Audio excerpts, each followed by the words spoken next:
It was supposed to be my birthday. 45 years old, nothing too flashy.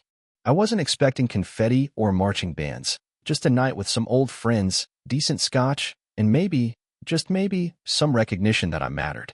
Not even for being a good man, just for being there. But that's not what happened. My wife, Marlene, had other plans. The house was full that night. Dozens of faces I barely recognized. Her coworkers, her Pilates friends, a handful of neighbors who only waved at me when I was out mowing the lawn like a dutiful suburban mule. And then there was me, standing there in a button-down she said made me look like a budget accountant, holding a gift I bought myself, because I knew she'd forget. Then it happened.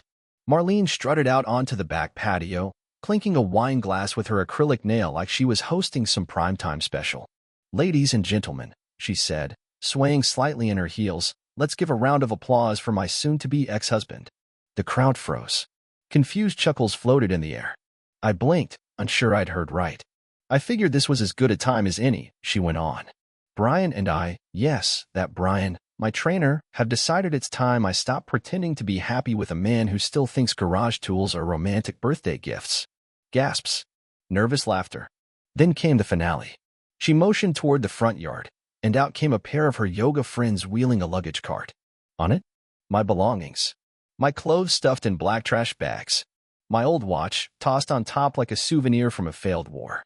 A photo frame cracked in the corner. My electric shaver still buzzing, must have packed at mid-use. "This," she said with a champagne smile, "is your exit package. I hope you find whatever it is you're looking for." Everyone just watched. No one spoke. No one stopped her. And just like that, I was out, exiled, humiliated, buried under the weight of 20 years of compromise, patience, and blind trust. That night, I died. But not literally. That would have been too easy. Instead, I disappeared. Took what little dignity I had left, packed it into the rusted pickup I'd owned since college, and drove west. No plan. No map. Just a broken man with nothing to lose and an appetite for reinvention. Fast forward 10 years. The man they left behind? He never came back. But the man I became? Well, that's another story. It started with a white envelope. No return address. No sender. Just my name, written in bold calligraphy like it had been burned onto the page. Inside was a single black card. "Mr. Blake Morgan, you are cordially invited to the Pinevale Billionaires Summit. Private location. No media. No distractions. Just power." At first, I thought it was a joke. Me? A billionaire? Not quite. But then I remembered I was rich. Quietly. Unapologetically. Painstakingly. After that night with Marlene, I'd vanished into the obscurity of the Rockies and built something they never saw coming. A logistics empire. Think Amazon, but for the overlooked markets. Remote regions. Small towns. My system got goods where no one else could. Efficient. Quiet. Profitable. And I made sure my name stayed buried behind shell companies and offshore holding groups. Let the headlines worship the flashy guys. I preferred shadows. Control. Influence without the noise. But Pinevale? That was personal. That was home. And after 10 years, someone wanted me back. I arrived in a black car with bulletproof windows, dressed in a tailored navy suit, and the kind of watch Marlene once mocked me for dreaming about. The house where they humiliated me was just 2 blocks away from the summit venue. Funny how the world turns. The lobby of the exclusive Pinevale estate was opulence personified. Marble floors, gold-trimmed ceilings, the kind of hush money couldn't buy but silence respected. A concierge approached. "Mr. Morgan," he said, "there's someone here who specifically requested to see you." I raised an eyebrow. "Who?" He paused. "Your ex-wife, Mrs. Marlene Vincent." That name. She changed it back. Of course. I should have walked away. Left her to rot in whatever pit of regret she dug herself into. But something in me, a slow, cold pull, wanted to see what 10 years of karma looked like on her face. "Where is she?" I asked. The concierge pointed to the second-floor lounge. "She's waiting. And there's something you should know." I glanced at him. "She's not here alone." My jaw clenched. She brought her son. I climbed those marble steps like a soldier returning to enemy ground. Calm on the outside.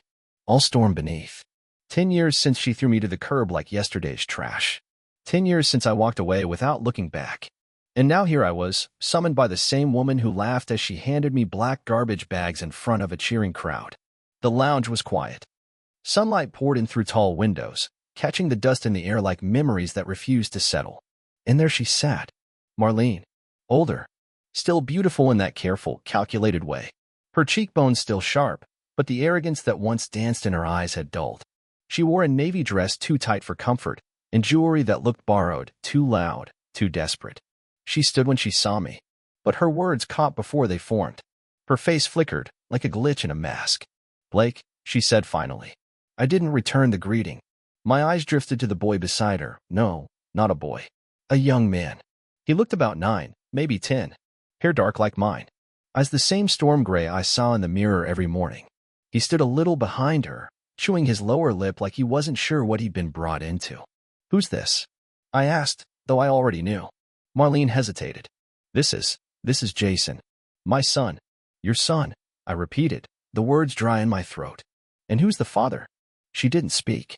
I turned to the kid. "How old are you, Jason?" He straightened up. "I'm 9, sir." 9. Do the math. I turned back to her, a cold smile forming. 9 years old. Born a year after you threw me out like a used napkin. Still no answer. Her silence was the loudest confession I'd ever heard. "You were pregnant," I said.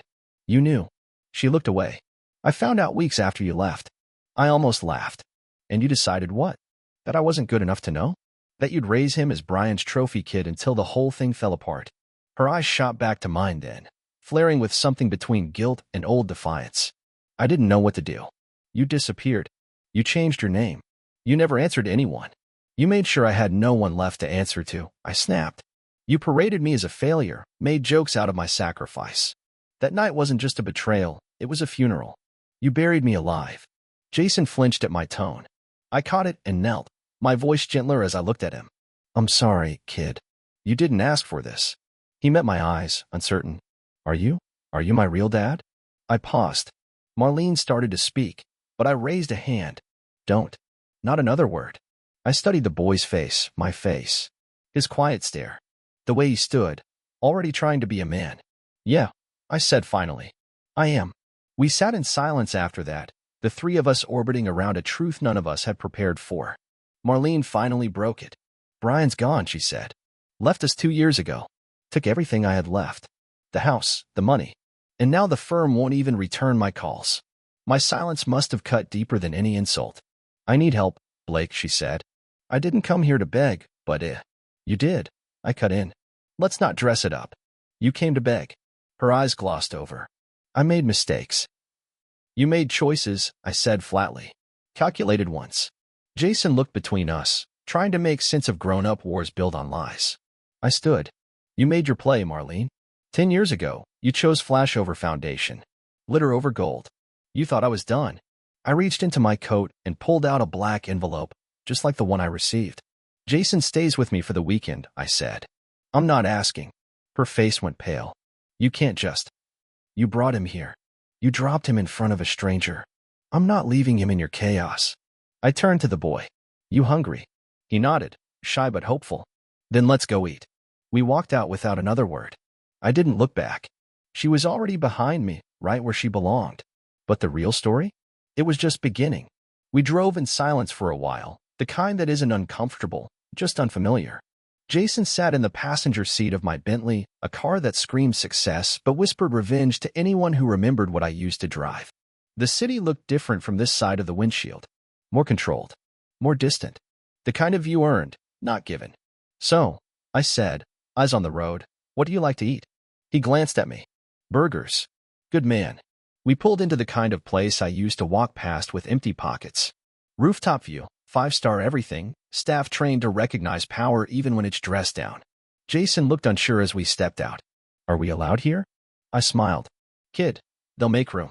Inside, we got a corner table with a view that stretched out over the whole city. I watched him take it in. That was me once, staring up at a world that seemed unreachable. "How's school?" I asked. He shrugged. "It's okay. I don't really talk to people. They think I'm weird. Smart weird or quiet weird? Both, I guess." "Good," I said. "Means you're not wasting your time trying to fit in with people who won't matter in 5 years."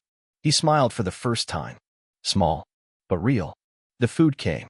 He ate like he hadn't seen a real meal in weeks. Probably hadn't. "Your mom," I said carefully. "What's it been like with her?" He slowed down, chewed a little longer. She sat a lot. Yells sometimes. Mostly at herself. I hear her at night. And she cries when she thinks I'm asleep. I nodded. She ever hit you? His eyes went wide. No. She's not like that. Just broken. I leaned back. Let that word sit. Broken. Funny. That's what they said about me once. After dinner, I took him to the hotel suite the summit had provided, bigger than my first apartment, with a view of the river and a private terrace. He ran around it like a dog let off leash for the first time. Then he stopped in the middle of the room, serious again. Are you really rich? I chuckled. I do all right. He looked at me with something I hadn't seen in a long time, admiration. Not the kind built on status. The kind built on instinct. A child recognizing what a father should be. I don't want to go back, he said softly. I sat on the armrest beside him. You don't have to. Not yet. The next morning, the summit began. All the big names were there. CEOs. Tech moguls. Men who wore $100,000 watches and had no time for pleasantries. The kind of people who speak in handshakes and non-disclosure agreements. But none of them expected me. See, 10 years ago, I was the guy they laughed off conference calls. A nobody. A cautionary tale of ambition outpaced by bad luck and a bad marriage. But now I was the shadow behind the logistics backbone they all relied on. And I was about to let them know it. I stepped onto the summit stage during the first panel, Emerging Infrastructure Networks, and the moderator blinked twice when he saw my name on the agenda. Blake Morgan, he said, puzzled. I didn't realize you were attending. I took the mic calmly. I'm not here to attend. I'm here to clarify something. The room fell quiet. One of those billionaire silences that only comes when someone uninvited shows up with leverage. 10 years ago, I began. I walked out of this town with nothing but a truck full of shame and a heart full of fire. I disappeared, but I didn't stop building. I clicked the remote in my hand. A massive screen behind me lit up with data, market graphs, expansion maps, anonymous shell companies, and then my signature buried in all of them. Phoenix Routes, Northridge Freight, ValorLink, all mine. Gasps, whispers. One guy even dropped his drink. I'm not here to sell. I'm not here to pitch. I'm here to let you know that the man you thought was gone, he now controls over 30% of the very channels your companies depend on. I looked down at the stunned moderator. Any questions? That night, as I stood by the window in my suite, Jason came up behind me, clutching a soft hotel robe too big for him. Were you always this powerful? He asked. I turned, kneeled down, and met him eye to eye.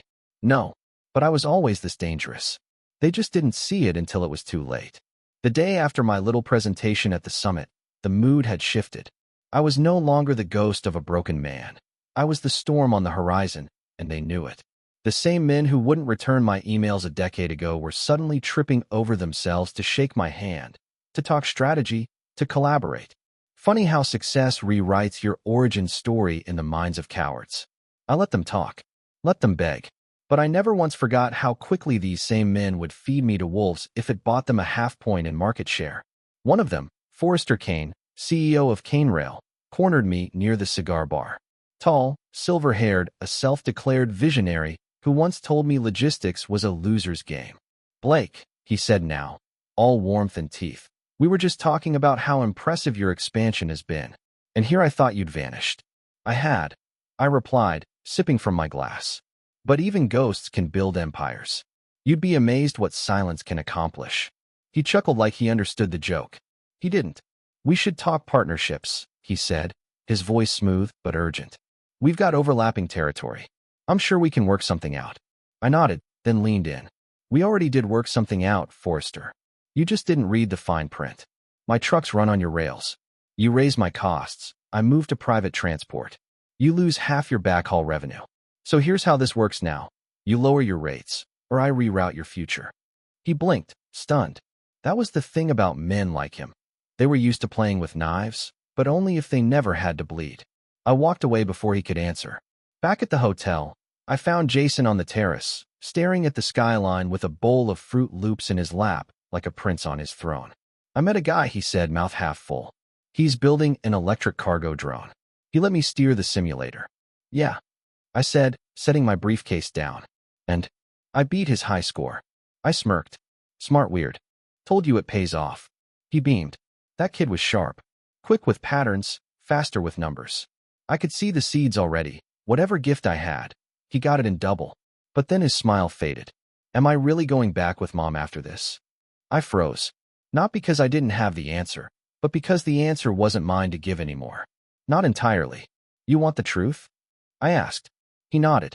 I'm going to make sure you have a choice. That's more than I ever had. He nodded again. Slowly. Good. That night, I had dinner with someone I never expected to hear from again. Thomas Raleigh, my old college roommate turned corporate fixer. He had called earlier, said he had something urgent I needed to hear. We met at a quiet restaurant outside the Summit's media zone. He sat down across from me, trench coat still on, the way he always did when he was about to drop a grenade on the table. Blake, he said, voice low. Do you remember a company called Vortis? I frowned.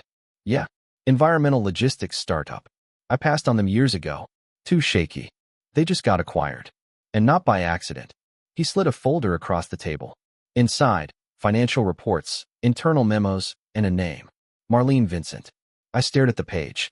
She's been trying to claw her way back through shell companies and dummy investments. Someone fronted her. Gave her a shot to re-enter the game. You humiliate her 10 years ago. She tries to one-up you quietly. I snorted. She's got no leverage. She didn't. He pulled out another sheet. She has your signature, Blake. A forged one. Dated 5 years ago. Gives her 15% interest in Vortis back-end routes.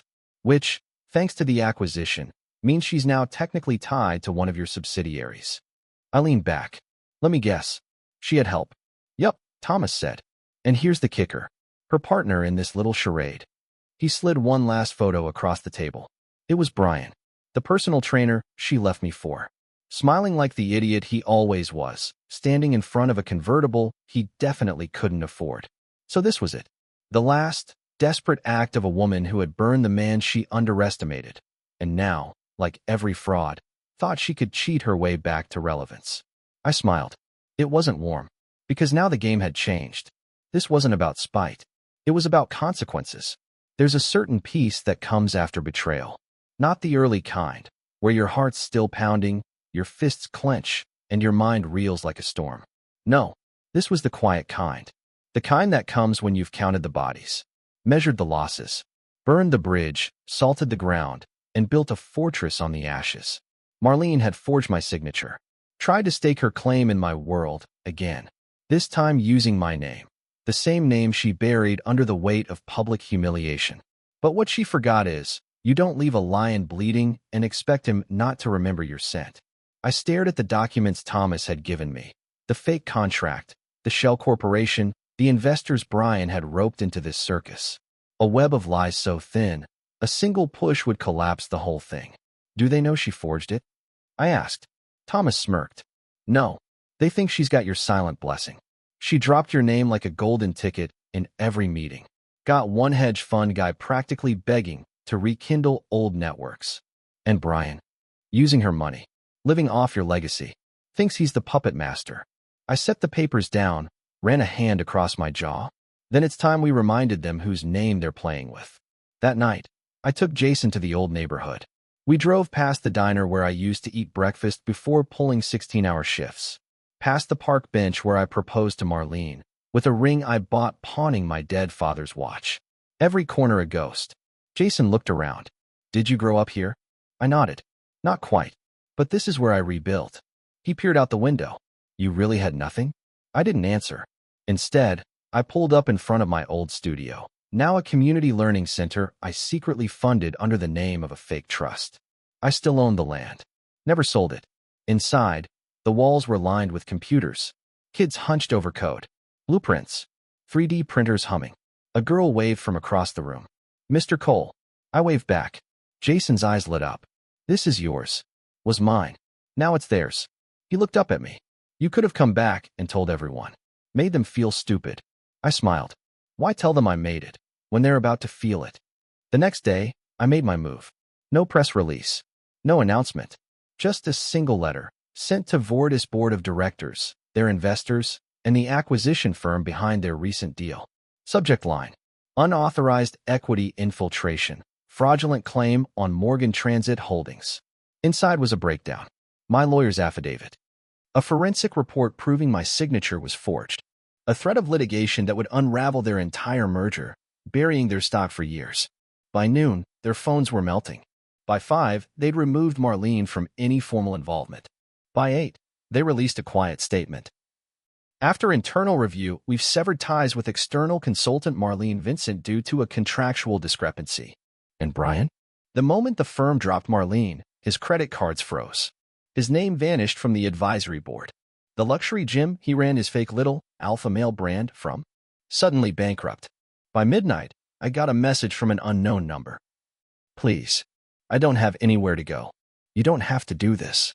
I stared at the screen for a long time. Then I deleted it.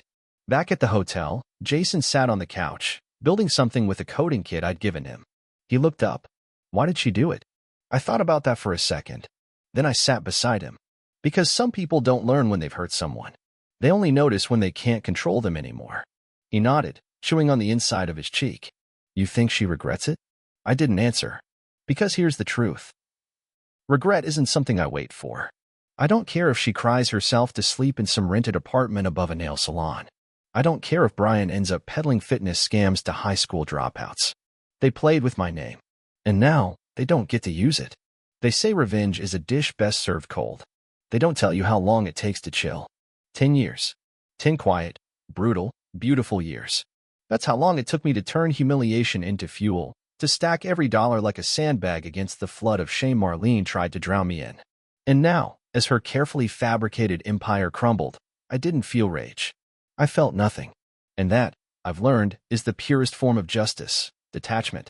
The morning after I dropped the hammer on Voridis, I received a call from an old acquaintance, Travis Chin, a venture capitalist who once declined my pitch back when I still stank of desperation. He was all warmth now. Blake, my man, heard you're in town. Wild about that Voridis drama, huh? Wild? I said flatly. I always knew you had the edge. Should have listened back in the day. Tell you what, I've got something in the works. Disruptive freight AI. You'd be perfect for it. I sipped my coffee silent. Come on, he added. Let me make it up to you. We're hosting a summit after party. Invite only. Thought you and your son might like to join. My son. He said it so casually, like the truth had always been acknowledged. But Jason didn't even know his middle name came from my grandfather, the only man in my family who didn't treat vulnerability like weakness. I gave Travis a neutral "I'll think about it" and hung up. Jason came in moments later, face lit up. Someone from the summit offered me a summer internship, he said, holding out a polished card. Logistics R&D. I looked at the name. Canerail. I raised an eyebrow. Forrester's people? He shrugged. Some VP lady said she was impressed with my math project. I looked him over. Already so sharp. So driven. So me, before the world broke my ribs and made me crawl. You want to go? I asked. Jason nodded. Then you will. But not there. I handed him a card of my own. No logo, just a number. He took it, confused. That's mine, I said. You want a summer internship? You start at the top. That afternoon, I took a walk through the summit gardens. I wasn't looking for peace. I just wanted to see how many people would recognize the man they thought had disappeared. A few tried small talk. Others stared. One or two tried pitching deals with awkward desperation. Then I saw her. Marlene. Sitting alone on a bench beneath a white trellis, sunglasses on, arms folded. Not the wild-eyed narcissist I remembered. Not even the stone-cold tactician. Just tired. I stood there for a second. She didn't see me. And that was when I realized I didn't need a final showdown. No dramatic confrontation. No shouting in public. I had already won. The version of her that mattered to me had died 10 years ago. What sat in front of me now? That was just the shell she left behind. I turned away. That night, Jason and I sat on the balcony of our hotel suite, overlooking Pinevale as the city twinkled like 1,000 unspoken apologies. Are we going back? He asked. Back where? Home, I guess. I looked at him. You ever feel like where you came from isn't where you belong? He nodded. Then don't go back, I said. We go forward. Always. He leaned against me. No words. Just quiet understanding. And for the first time in a decade, I felt something I hadn't known I was missing. Peace. 2 days passed. The summit wound down. Deals were struck. Hands were shaken. Masks slipped back on for the cameras. And through it all, my name buzzed in the background like static in a radio. You couldn't quite tune it out, no matter how hard you tried. Funny thing about power, people fear it more when they don't know exactly where it comes from. Jason stayed close those days. Watched. Learned. That kid didn't just observe, he absorbed. He'd ask smart questions, catch things others missed, like the way a chairman's smile never quite reached his eyes, or how the CEO of Cane Rail suddenly became polite after a single glance at me. The boy had a mind for leverage, which meant one day he might inherit not just the assets I built, but the armor I forged to protect them. And that scared me more than anything. The night before we left Pinevale, I got a knock on my door. Not a call, not a text, an actual knock. I opened it expecting room service, maybe one of the vultures from the summit wanting just 5 minutes. Instead, it was her, Marlene. No makeup, hair unstyled, wearing the same tired designer coat she'd once mocked me for not being able to afford. She looked like someone who'd wandered in from a different timeline. She didn't speak. Neither did I. Just stared. Finally, she said it. Quietly. Almost swallowed. I shouldn't have done what I did that night. I let the silence answer for me. She tried again. You didn't deserve that. Still nothing. You were a good man. And I cut her off with a look. You're not here to say sorry. You're here to see if there's anything left of the man you destroyed. Her eyes flickered. Bingo. You want me to look at you and hand you forgiveness like it costs nothing, I said. You want me to pretend it was just a bad night, a mistake. But you forget, you didn't just betray me. You paraded it. She opened her mouth. Closed it. I stepped closer, my voice low. You did me a favor, Marlene. The day you threw me out, you freed me. I spent 10 years building a life that has nothing to do with you, and everything to do with what you underestimated. She swallowed. I didn't come to beg. No, I said, you came to see if the fire still burns. And it does. But not for you. I leaned closer, whispering the final nail. We left Pinevale before dawn. No press. No farewell brunch. Just me, Jason, and the road. He slept in the passenger seat most of the way. Head tilted, mouth slightly open, legs tucked under him like he wasn't sure if he was a kid or a man yet. That's the thing about boys with absent fathers. They grow up fast, but never quite know when to stop. The drive was quiet, peaceful even, until we passed the Welcome to Redfield sign. My real estate attorney had arranged everything in advance. Jason thought we were headed back to the city. He didn't know I'd bought a house here months ago. Not just any house. The house. The same one I'd been thrown out of on my birthday 10 years ago. The house where she handed me black trash bags in front of her Pilates friends like a reality TV twist. The house she lost in the divorce from Brian after the walls stopped echoing with laughter and started creaking under silence and debt. No? It was mine. Paid in full. Renovated to the studs. Smelled like redemption and fresh pine wood. Jason blinked as I pulled into the driveway. Wait, what is this place? Our new home, I said, tossing him the keys. You're on the title. He looked at the house, then back at me. But I thought. You thought we were just passing through. That I was showing off. I don't do that, kid. I build. Quietly. He walked up the front steps like it was sacred ground. Paused at the door. You lived here. I nodded.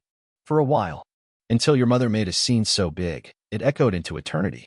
He opened the door slowly, took in the polished floors, the gleaming kitchen, the framed map of our shipping routes on the wall. No pictures of Marlene.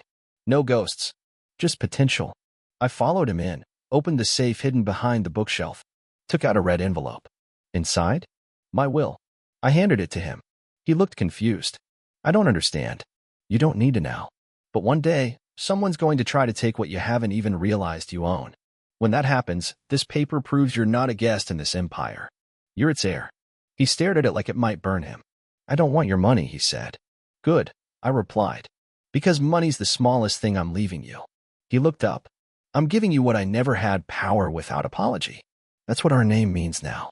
That night, while Jason unpacked, I sat in my old study. The last time I was in that room, I was alone, broke, and humiliated, forced to write myself out of my own story. Now I was the author. But then my phone buzzed. Unknown number. No caller ID. Against my better judgment, I answered. A woman's voice. Familiar. Cold. You think this is over, Blake? You think humiliating me and cutting me off means I disappear? Marlene. Her voice was poison-laced with perfume. I told you already, I said. You died. You just made me dangerous. I smiled, sipping my bourbon. No, Marlene. I made you irrelevant. There's a difference. The silence after that call didn't last long. You know how sharks behave when there's blood in the water? They circle first, quietly. Then the feeding frenzy begins. The very next day, I got word through one of my private contacts in legal compliance. Someone was poking around the shell corporations tied to my holding group. Not a journalist. Not a tax agent. A lawyer. Name: Elliot Brandt. Based in New York. Specialty? Inheritance disputes and quiet litigation. And guess who retained him? Not Marlene. Her mother. Aurora Vincent. The same woman who once looked me in the eye at my own wedding reception and said, "You'll never be enough for my daughter, but maybe you'll be useful." I guess the Vincent women had a talent for mistaking kindness for weakness. Turns out she had a financial interest in Voridis, small, but just enough to feel entitled when the company folded under the weight of my truth bomb. She lost her cut, and now she wanted a piece of what she believed was owed to Jason. But here's the kicker: not to me, to her. Because in their world, children aren't heirs. They're assets. And assets can be manipulated, leveraged, sold off like furniture when the lights go out. I sat across from Jason on the back porch that evening, watching him sketch blueprints in his notebook, ideas for a drone network that could outpace ground freight. He didn't even know I'd built something similar 5 years ago and buried it to avoid government contracts. He looked up. "Why do you keep looking at me like that?" I smiled faintly. "Because I can already see the war coming for you." His brow furrowed. "What do you mean?" I didn't sugarcoat it. That would have been cruel. Your grandmother's trying to contest your inheritance. She's going to say you're being manipulated. That I'm coercing you. That you belong with the Vincents. He stared at me. Can she do that? She can try. He was quiet for a long time. Then, do I belong with the Vincents? My jaw clenched. You tell me. You ever feel like a piece of their puzzle or like something they forgot to finish? He didn't respond. Just closed the notebook slowly. Good, I said. Because from this point forward, you stop being the kid they whisper about and start being the man they regret crossing. That night, I made a call. A single call. To a man named Spencer Ward, a ghost I kept in my back pocket. He used to run point for a discreet international family office, the kind that makes royal divorces disappear and ensures heirs don't get poisoned by bad marriages. "Spence," I said, "we've got a situation. I need eyes on Brandt and the Vincents. Full asset map. And I want you to dig." "You want to bury them?" he asked. "No," I said. "I want to starve them." Because this wasn't just about Marlene anymore. This was about the generational rot that tried to stake a claim on my son. They wanted to come for Jason? Fine. But they were going to learn something the hard way. You don't tug at a lion's cub unless you're ready to face the full weight of his wrath. By morning, Spencer had results. He never wasted time, only people. I was in my study when the encrypted email landed. One word in the subject line: found. Inside? A PDF titled Jason Morgan, Sealed Beneficiary Trust. Dated 9 years ago. Set up by Marlene without my knowledge. Under the guidance of Aurora's private legal firm. Funded by proceeds from my early IP licensing deals, money she funneled before we divorced, under the guise of household accounting. I stared at the document. My name was nowhere on the paperwork. But Jason's? Right there in bold. He was listed as beneficiary to a trust now valued at just over $2.1 million, designed to be unlocked at age 25 or sooner, if the managing trustee deemed it necessary. That trustee? Aurora Vincent. It all snapped into focus like a blueprint revealing the beams behind a wall. They hadn't just hidden this from me, they designed it to control him. A carrot for obedience. A leash disguised as inheritance. But something had changed. They'd lost their grip on Marlene's social standing, the money was running thin, and Jason? He wasn't playing by their rules anymore. So now they wanted to drag me into court to get the boy back under their control, not out of love, but because he was a living asset. A walking trust fund. And I don't let anyone put my son in chains. I found Jason in the garage, tinkering with an old drone prototype I had stored years ago, back when I still believed silence was the only armor I needed. "Hey," I said, holding out the tablet. "Thought you should see this." He wiped his hands on a towel, took the screen, and read in silence. Halfway through, his hands trembled. "She set this up?" he asked, voice hollow. "Yep. She told me we were broke. That everything had to go to bills. She said we couldn't afford school trips." "She lied," I said simply. "This was never about money. It was about ownership." He handed it back. "I don't want it." "You will," I said. "Not because you need it, but because taking it back means she doesn't get to dangle it over your life ever again." He looked up, and I saw something new in his eyes. Not just anger. Resolve. Then what do we do? I smirked. We gut them. I made 2 phone calls that day. The first, to a man named Clark Donovan, former IRS investigator turned high-stakes forensic accountant. I handed him the trust documents and the Vincent family's shell portfolios. Find me everything, I told him. Misused funds. Shady transfers. I want that trust frozen, audited, and flagged before the Vincents can sneeze on it. He asked, you want to blow it all up? No, I said. I want to repurpose it. The second call was to Fiona Langley, a judge I once helped discreetly adopt a child in Singapore after years of infertility battles. We'd kept in touch. She owed me. Fiona, I need a guardianship motion held in reserve. Not filed yet. Just ready. Jason's legal independence needs to be bulletproof. You think they'll try to take him? They already are. They just don't know it's the biggest mistake of their lives. That evening, I told Jason everything. About the inheritance. About Aurora's plan. About what I was going to do. I expected fear. Or anger. Or even denial. What I got. I want to be part of it, he said. I don't want to just sit in the passenger seat. I nodded slowly. Then buckle up, son. Because tomorrow, we start erasing their name from our future. The invitation was embossed in gold foil, typical Vincent style. Elegance over ethics. Aurora Vincent cordially invites you to the Redfield Renaissance Gala, benefiting the Future Heirs Initiative. Future Heirs. Subtle. Jason read it over my shoulder and chuckled. She's really calling it that? Oh, she's not calling it anything, I said. She's screaming. This wasn't just a charity gala. It was a public resurrection attempt. A way for Aurora to posture as a matriarch of legacy and refinement, while behind the curtain she was clawing at dwindling influence like a caged wolf. It was also where I planned to cut the last leg from under her. Not with an outburst. Not with a scene. Just surgical ruin, served with champagne and applause. We arrived fashionably late. Jason wore a charcoal suit I had tailored for him in Milan last year. He didn't know that yet, just thought it fit really well. I watched him step into that ballroom like he'd been doing it for years. Marlene was across the room in a blood-red gown that clung too tight and begged too loud. Aurora stood near the stage in silver and sapphire, holding a flute of something too expensive for someone that deep in debt. They both turned when we entered, and for the first time, they looked unsure. Not angry, not smug, uncertain. They saw what they used to mock, and realized it no longer cared what they thought. Aurora approached first. Of course, she wore the kind of smile that came with a blade tucked behind it. Blake, she said, brushing air against my cheek like a kiss, I wasn't sure you'd show. Thought you preferred lurking in shadows these days. Only when I'm hunting, I said calmly. Jason stepped beside me. Aurora's eyes flicked to him. She recovered fast. You look, well, she offered to Jason. Handsome. Strong. Unowned, he replied, and took a sip of his drink without breaking eye contact. I almost laughed right there. Aurora blinked, then turned to me. I hope there are no hard feelings. Families have their misunderstandings. I leaned in close, voice low. Misunderstandings are when someone forgets your birthday. What you did. That's strategic fraud. And now, it's about to be public record. Her breath caught. You're bluffing. I handed her a sealed envelope. Inside was the audit summary Clark had finished that morning showing misappropriated funds in Jason's trust. Enough to raise red flags at the state level. Enough to force an investigation. Don't worry, I said. I made sure it's going through the Charity Oversight Division. Keeps it off the gossip blogs for now. Her hands trembled. You'll destroy your son's legacy. No, I said, cool and razor-sharp. I'm protecting it from yours.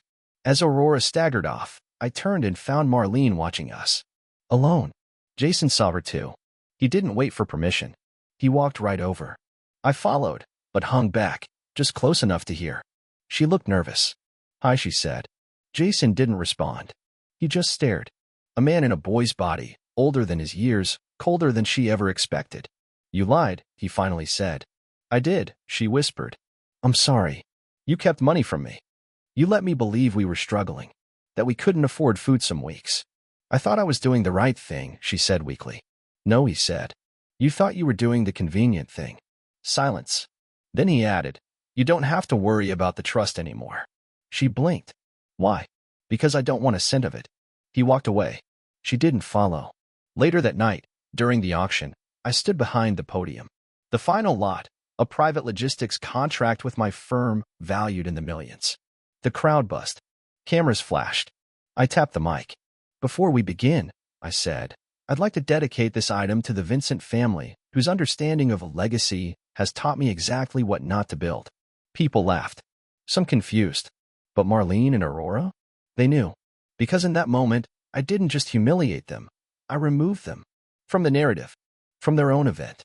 From relevance. And the room clapped anyway. I knew they wouldn't go quietly. People like Aurora Vincent don't collapse. They erupt. Loudly. Expensively. Publicly. And sure enough, less than 48 hours after the gala, the first article hit the Redfield Times. Headline: Millionaire father estranged from teen son? Insiders claim manipulation behind the Morgan Trust dispute. Cute. The article was full of anonymous sources, unverified legal speculation, and photos clearly leaked from Aurora's camp. One of me entering the gala. One of Jason walking with me, blurred just enough to look sneaky. Another of Marlene, posed like a fallen heiress. It was a page right out of Aurora's old playbook. If you can't win, smear. But this wasn't 2015. And I wasn't the man who swallowed shame with his birthday cake. Jason read it before I could hide it. He didn't say much. Just slid the tablet back across the table. "They think I'm your puppet," he muttered. "No," I corrected him. "They hope you are. That way, they can discredit everything you decide." He looked up. "What if it sticks?" I smiled. "Then we use it." That afternoon, we made our move. Not legal. Not corporate. Something more powerful than both. Narrative. We filmed a short video. No big production. Just Jason, sitting in my study, speaking directly into the lens. One take. No script. "My name is Jason Morgan. I'm 17 years old, and I'm not a pawn. I recently learned that a trust was created in my name when I was a baby without my father's knowledge. That trust was manipulated, misused, and hidden from me. I'm not angry about the money. I'm angry that people I trusted treated me like a number instead of a person. But I'm not letting that define me. Going forward, I'll be directing every dollar of that trust, once recovered, towards scholarships for students and underfunded logistics programs across the U.S. Because legacy isn't what you inherit. It's what you build." Then he smiled. A quiet, self-possessed Morgan smile. We uploaded it that night. By sunrise, it had gone viral. Not celebrity viral. Corporate viral. The kind that makes boardrooms shift uncomfortably. The kind that triggers calls from PR handlers and compliance lawyers. The kind that turns Aurora Vincent into a pariah at her own country club. She tried to issue a rebuttal. A press release, laced with legalese and condescension. But it fell flat. Because Jason had spoken as himself. She spoke like someone who couldn't believe the spotlight had moved on without her. And in that vacuum, silence became a verdict. 2 days later, we received notice from the State Board of Fiduciary Ethics. The Vincent Family Trust account is under formal review for breach of fiduciary responsibility and failure to disclose beneficiary assets. Trustee role suspended pending outcome. Boom. That wasn't a headline. That was a death certificate. Jason came into my office that night. Said nothing. Just handed me a folded piece of paper. Inside? A sketch. A logistics hub he'd been designing. Underground loading zones. Solar power grids. Real-time AI rerouting. "You serious about this?" I asked. He nodded. "I don't want to inherit your empire. I want to earn my own." That hit harder than any inheritance claim. I stood, walked around the desk, and clapped a hand on his shoulder. "Then let's start digging." The Vincent name was dead in the water. But sometimes the danger doesn't come from those drowning, it comes from the men who once held their heads above it. Enter Richard Langston, ex-senator. Fortune built on petrol lobbying, favor trading, and a Rolodex so old it probably had blackmail notes scribbled on the back of half the cards. Aurora had once described him as a man who doesn't need to run the country, he just needs to whisper to the one who does. And he owed her. Decades ago, she helped fund his campaign through a network of fake charities. That's how it worked back then. She raised the money, he passed the bills, and they both pretended it was all for the good of the people. So when she started sinking, she pulled the string on the one puppet that hadn't cut himself loose. Langston moved fast. Within a week, my primary freight lane contracts were hit with a surprise regulatory review. Something about emissions compliance audits and updated safety codes. It wasn't real, it was leverage. I saw it for what it was, not a lawsuit. Not a subpoena. A message. Jason was at school when it landed. I didn't tell him right away. Not because I was hiding it, but because I wanted to handle it the way a man should. Strategically, quietly, lethally. I called in a favor to a contact I'd once helped during a trade dispute in Singapore, Emily Rojas, former Inspector General for the Department of Transportation. She owed me a favor for clearing her brother's supply chain startup out of a lawsuit Langston orchestrated. I asked her one question. Who signed the order to audit my lanes? She got back to me that night. It wasn't the agency, Blake. It was a special advisor's desk recommendation. Name? Langston. There it was. Not a government move. A personal vendetta dressed in official ink. Time to return the favor. I didn't go to war. I made a phone call. To Victor Sano, editor-in-chief at The Ledger, a no-frills economic news site that lived and breathed by one currency: secrets. Victor once told me over whiskey, politicians fear lawsuits. They bleed from scandal. I gave him what he needed: documents from Langston's past, connecting him to over $14 million in off-books campaign funding routed through Aurora Vincent's network between 2006 and 2011. I didn't even have to tell him how to spin it.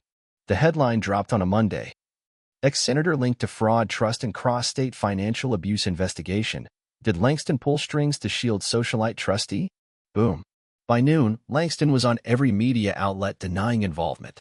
By 4 p.m., the federal agency called off the audit of my lanes, pending internal review. By nightfall, Aurora Vincent's name was blacked out of every charity board in a 100-mile radius. Jason came home to find me in the backyard, cleaning the grill. He'd heard by then. You did that, didn't you? He asked. Define that. He smirked. Made that Langston guy disappear. Not disappear, I said, flipping a steak. I just reminded the world who they were dealing with. You going to teach me how to do that? I looked at him. You're already learning. That night, Jason posted his first article to the Scholarship Initiative's website. Title: Legacy is Earned, Not Gifted. And below that, in small letters: dedicated to those who tried to shape me by stealing from me. You failed. But I thank you anyway for showing me how power should never look. I read it twice, then shut the laptop, because the game wasn't over. But my heir? He'd already arrived. It was always going to come back to that night. The birthday. The black bags. The applause. The betrayal. But what I didn't realize, what I never considered, was that Marlene wasn't alone in orchestrating my downfall. She was the face of it. The actress on stage. But backstage? Someone else had been pulling ropes. The name hit me like ice in the gut when it showed up on a sealed envelope delivered by courier. No return address. Evan R. Whitlock. Evan. My best friend. Best man at my wedding. Godfather to Jason, back before we knew who Jason even was. The last person I confided in the night before everything went to hell. The only person who knew about the land deal I'd been working on back then. The one that was set to put me on the map before Marlene threw me off it. Inside the envelope? A signed confession. A letter. No plea. No apology. Just a confession. Blake. You were going to win. You always were. You just didn't see it yet. But I did. I saw how hard you were pushing. What that land could have become. And I panicked. Marlene came to me weeks before your birthday. Said she was going to leave you. Asked me if I thought you'd recover. I told her no. I told her you were already spent. That you'd burn out like the rest of us. But I was wrong. I took your deal to Cane Rail. I sold the blueprint. They buried it and wrote me a check. Said it wasn't about profit. It was about making sure you never got a seat at the table. I watched you drive away, Blake. Watched the fire in your eyes go out and felt relief. But you didn't burn. You lit a fuse. And now I see what it was for. I'm not asking for forgiveness. I'm just telling you the truth. Before someone else does. Evan, I read it twice. Then once more.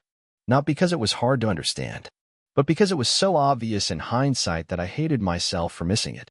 Evan, my friend. He knew every weakness I had. Every blind spot. And he didn't just stand by while Marlene gutted me. He helped her sharpen the knife. That night, I didn't pace. Didn't drink. Didn't vent. I just printed the letter and laid it on Jason's desk. He read it. Calmly. No shock. Just clarity. He was family, Jason said quietly. No, I replied. He was familiar. There's a difference. The next morning, I walked into Cane Rail HQ unannounced. Security stepped aside. They always do now. Forrester Kane was in his office, pretending not to shake as I entered. I want the deed back, I said. You know the one. He didn't play dumb. You don't have proof, I tossed Evan's letter onto his desk. You sure about that? He scanned it and wilted. I leaned forward. You have two options. Give me back what you stole, or let me buy your company from under you when the SEC starts asking how many other acquisitions you've buried illegally. You wouldn't. I already did. Look under Redshore Logistics Holdings. His face went pale. Because that wasn't just a name. That was his largest stakeholder. And he never even knew it was me.